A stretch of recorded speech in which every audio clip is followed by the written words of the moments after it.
大叔拿着手电筒四处巡逻，突然听到动物惨叫的声音，赶过去后发现还是来晚了一步，一只兔子又失去了生命。大叔说这已经是第8只了，每次都发生在这个小房子附近。他仔细地观察四周，没有发现任何人的踪影。大叔家一共养了20只小白兔，为了让它们能够自由奔跑，有足够大的空间，故意将兔子养在这个停车场边上的空地上。这原本对兔子是很有爱的一个行为，可最近却把大叔郁闷坏了。他几乎每天早上来到这里的时候，都会发现有兔子死去，像是受到某人袭击致死一样，况且尸体还被保留得完好无损。如果是野兽的话，那为什么不将它吃掉呢？大叔也是一头雾水。为了弄清楚真相，他最近几天几乎每天晚上都会来这里巡逻，可这个凶手就像在和他捉迷藏一样，大叔来了他就会消失得无影无踪，人一走他又开始肆意杀戮。大叔平时与别人无冤无仇，这又是谁在恶作剧呢？第二天，大叔请来了专业人员过来勘察，他仔细地观察兔子的死因后说道，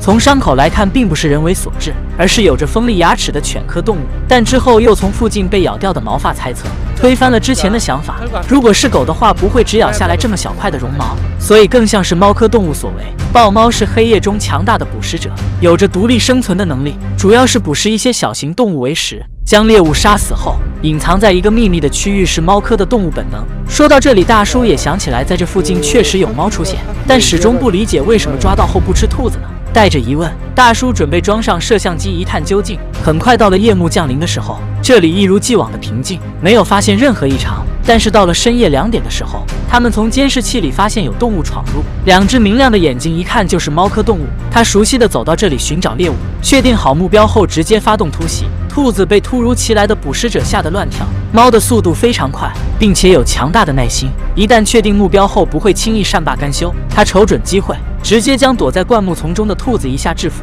之后叼着猎物准备离开。大叔看到后立刻赶往现场准备制止，可最终还是来晚了一步，又痛失了2只小白兔。大叔越想越来气，准备抓住这只猫狠狠地教育一番。为了兔子的安全，大叔首先将所有的小白兔放置到一个大笼子里面，然后又做了一个特殊的捕捉笼，往里面放入小猫喜欢的食物。很快到了深夜，小猫首先被笼子里面的香味所吸引，跑到这里打探了一番，却迟迟不敢进去走掉了。它四处打探兔子的痕迹，不过找了一圈都没有找到，开始变得慌乱了起来。不过最终在停车场的边上还是发现了兔子，眼看着猎物就在眼前却抓不到，他也没有一点办法。然而饥饿的肚子促使他又回到了笼子这边，虽然有些犹豫，但最终小猫还是抵挡不住香味钻了进去。这时小姐姐突然剪断绳子，小猫被困在了笼子里面。大叔兴奋地跑过来之后发现，原来是一只年轻的橘猫，五官长得还非常好看。作为一个爱猫人士，大叔决定收养这只橘猫。既然陪不了我那10几只兔子，